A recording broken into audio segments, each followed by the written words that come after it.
ایک شخص تھا، محنت بھی کرتا تھا، دعائیں بھی بہت مانگا کرتا اور قرضوں میں ڈوبا ہوا تھا۔ قرضے اترنے کا نام ہی نہیں لے رہے تھے، مسائل یہاں وہاں سے اس کے اوپر چھائے ہوئے تھے، رزق میں برکت نہیں تھی۔ کوشش تو بہت کرتا کہ حالات بدل جائیں، لیکن کوئی واضح تبدیلی نظر نہیں آتی تھی، اور مہینے کے آخر میں کیا ہوتا کہ بیچارے کا ہاتھ خالی رہ جاتا۔ تو دوستوں، کبھی آپ نے سوچا ہے کہ بعض لوگوں کے پاس تو وسائل بہت کم ہوتے ہیں اور پھر بھی وہ سکون میں رہتے، جبکہ کچھ لوگ ایسے ہوتے ہیں جن کے پاس ہر کچھ ہوتا ہے اور پھر بھی تنگی ان کا پیچھا نہیں چھوڑتی۔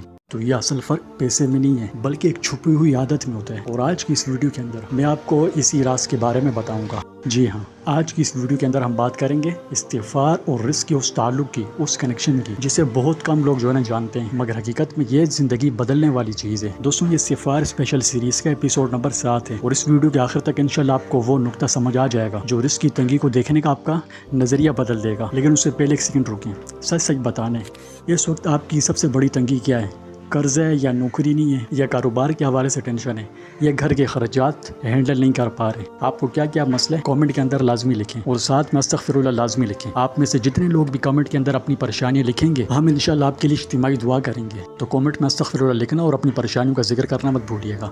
دوستوں، اس ویڈیو کا اصل مقصد یہ ہے کہ آج لوگ گیلا کرتے ہیں کہ ان کے پاس پیسہ نہیں ہے، ان کی ضروریات کو پورا کرنے کے لیے پیسہ ان کے پاس نہیں ہے۔ تو میں یہاں آپ کو کلیئر کر دوں کہ مسئلہ پیسہ کا نہیں ہوتا، بلکہ دروازے کا ہوتا ہے۔ اللہ پاک نے ہر انسان کا اس کے نصیب کے مطابق رزق پہلے سے لکھ دیا ہے۔ انسان جب پیدا ہوتا ہے تو اپنا رزق لے کے پیدا ہوتا ہے، یعنی آپ کہہ سکتے ہیں کہ رزق اللہ کے خزانے غیب میں کم کبھی بھی نہیں ہوتا، بلکہ مسئلہ اصل یہ ہوتا ہے کہ دروازہ ہمارا بند ہوتا ہے۔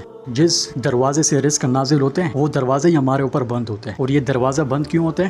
گناہوں کی وجہ سے۔ نبی کریم صلی اللہ علیہ وسلم نے صاف صاف فرمایا، بندہ اپنے گناہ کی وجہ سے رزق سے محروم کر دیا جاتا ہے۔ مطلب انسان کا پیسہ نہیں روکا گیا، رزق بھی نہیں اس کے اوپر جو ہے نا تنگ کیا گیا، بلکہ اس کا راستہ روک دیا گیا۔ جہاں سے رزق اترتے ہیں وہ راستہ بند ہو گیا ہے۔ حقیقت تو یہ ہے کہ بندے کے پاس پیسہ تھوڑا بہت آ ہی رہا ہوتا ہے، مگر اس کے باوجود گھر میں بے برکتی رہتی ہے۔ کبھی موٹا پیسہ بھی آ جاتا ہے، مگر اچانک اخراجات بڑھ جاتے ہیں، بندے کو پتہ ہی نہیں ہوتا، ایسے ایسے ایکسپینسز نکل آتے ہیں کہ پیسے سارے وہاں لگانے پڑتے ہیں، وہاں لگ جاتے ہیں۔ یعنی اس پریشانی کی وجہ سے انسان سکھ کا سانس لے ہی نہیں پاتا ہے۔ کبھی کام بھی اس کے پاس نوکری روزگار بھی موجود ہوتا ہے، مگر دل میں اتنی زیادہ جو ہے نا بے چینی ہوتی ہے کہ سکون نام کی چیز ختم ہو جاتی ہے۔ تو اس بے سکونی کو ختم کرنے کے لیے اور رزق میں برکت و اضافے کے لیے حضرت نوح علیہ السلام کا 1400 سال پرانا فارمولہ یاد رکھیں۔ حضرت نوح علیہ السلام کی قوم قحط سالی میں مبتلا تھی، سخت قحط میں مبتلا تھی، فصلیں ان کی تباہ ہو چکی تھی، اولاد نہیں تھی، غربت ہی غربت تھی۔ تو انہوں نے حضرت نوح علیہ السلام سے کہا، جو اس وقت کے نبی تھے، کہ ہم اس مسئلے کے لیے کیا کریں، ہم اس کا کوئی علاج تجویز فرمائیں۔ تو حضرت نوح علیہ السلام نے کوئی کاروباری پلان نہیں دیا انہوں نے صرف ایک جملہ کہا، کیا فرمایا؟ فَقُلْتُ اسْتَغْفِرُوا رَبَّكُمْ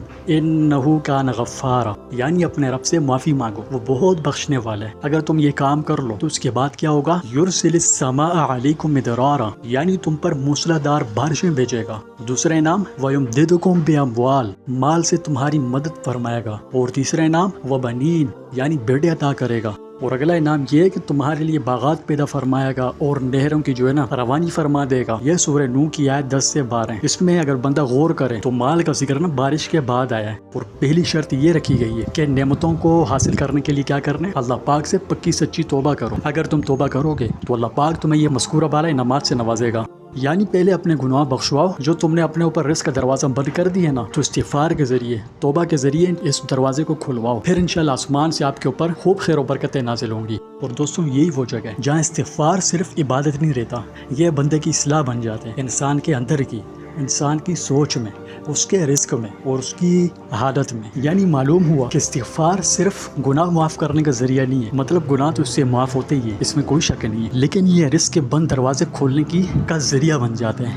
3 الگ الگ لوگ تھے، ایک بزرگ کے پاس آتے ہیں، ایک شخص آیا اور بولا، امام صاحب کہے تھے، امام صاحب نے فرمایا استغفار کرو۔ پھر دوسرا آیا، بولا میں غریب ہوں، اسے بھی فرمایا استغفار کرو۔ پھر تیسرا آیا اور کہا کہ اولاد نہیں، اسے بھی فرمایا کہ استغفار کرو۔ چنانچہ شاگردوں میں سے کسی نے پوچھا کہ استاد سب کو ایک ہی دوا، مسائل تو سب کے الگ الگ تھے، آپ نے سب کو ایک ہی علاج تجویز فرمایا، اس کے پیچھے کیا حکمت ہے؟ تو امام صاحب مسکرائے، فرمایا میں نے اپنی طرف سے انہیں کچھ نہیں بتایا، بلکہ یہ تو حضرت نوح علیہ السلام کا نسخہ ہے۔ سمجھ رہے ہو، استغفار کوئی معمولی چیز چیز نہیں ہے، یہ غیب کے خزانے کی چابی ہے۔ جو گناہوں کی وجہ سے ہمارے اوپر رزق کے دروازے بند ہو جاتے ہیں نا، تو یہ استغفار انہیں کھولنے کا ذریعہ بن جاتا ہے۔ کمال دیکھیے۔ اور یہاں ایک بات ہمیشہ یاد رکھیں، استغفار یہ کوئی جادو منتر نہیں ہے۔ یہ نہیں آپ سمجھیں کہ میں یہاں استغفار کروں گا اور وہاں آسمان سے کوئی نوٹوں کی بارش ہو جائے گی، تو ایسا نہیں ہوتا۔ یہ اللہ پاک سے تعلق مضبوط کرنے کا راستہ ہے، اور جب بندے کا تعلق مضبوط ہوتا ہے اللہ کے ساتھ، تو پھر اپنی اصل جگہ لوٹ آتا ہے، پھر رزق میں برکت بھی آتی ہے۔ اگر کوئی کام کرنا چاہے اس کے اندر اللہ پاک آسانیاں بھی پیدا فرماتے ہیں۔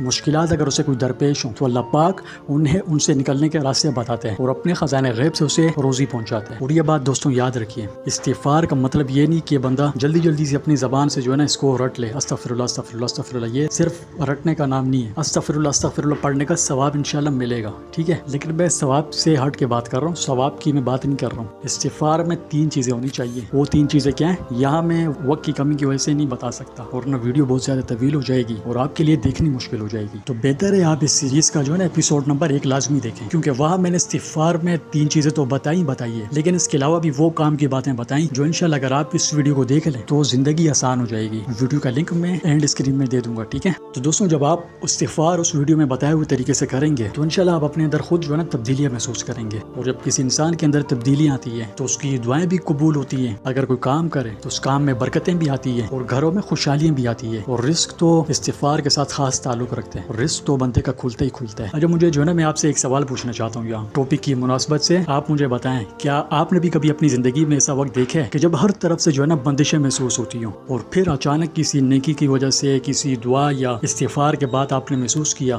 کہ حالات جو ہے نا بدل گئے آپ کے؟ اگر ہاں تو بس نیچے کامنٹ میں جو ہے نا صرف ایک لفظ لکھیں، ہاں یا ابھی نہیں۔ میں انشاءاللہ آپ کے ایک کامنٹ کو پڑھوں گا، اس لیے کامنٹ لازمی کیجیے گا، ٹھیک ہے۔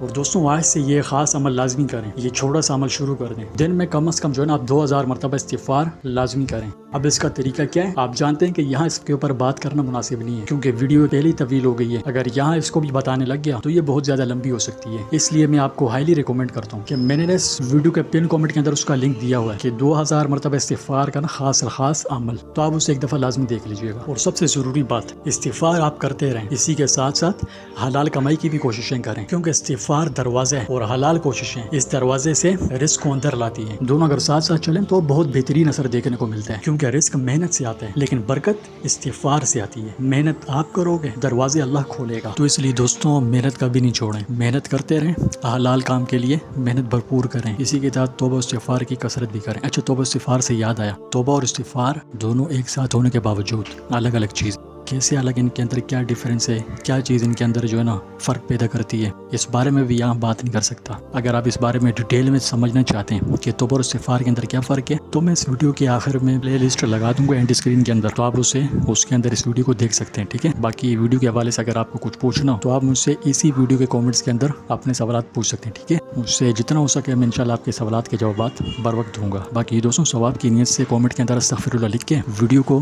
زیادہ سے زیادہ شیئر کیجیے۔